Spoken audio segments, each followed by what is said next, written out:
দেশের এভিয়েশন খাতে নতুন চমক হয়ে গল্প শুরু করলেও শেষ করতে পারছে না হযরত শাহজালাল আন্তর্জাতিক বিমানবন্দরের তৃতীয় টার্মিনাল। ২০২৪ সালের শেষেই পুরোপুরি উদ্বোধনের লক্ষ্যে গত বছরের অক্টোবরে ৯০% কাজ শেষে সফট ওপেনিং বা স্বল্প পরিসরে এর উদ্বোধন করে সরকার। লক্ষ্য ছিল ১ বছরে শেষ হবে বাকি ১০%-এর কাজ। চলতি বছরের অক্টোবরেই ঘটা করে চালু হবে সিঙ্গাপুরের চাঙ্গি বিমানবন্দরের আদলে গড়ে তোলা নান্দনিক স্থাপনা, যেখানে আন্তর্জাতিক মানের সেবায় মুগ্ধ হওয়ার পাশাপাশি স্বস্তির নিঃশ্বাস ফেলবেন যাত্রীরা।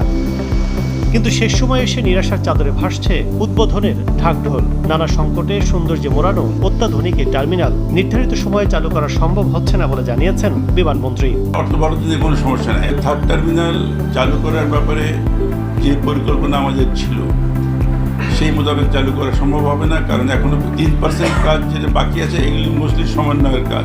250-টিরও বেশি ডিজাইন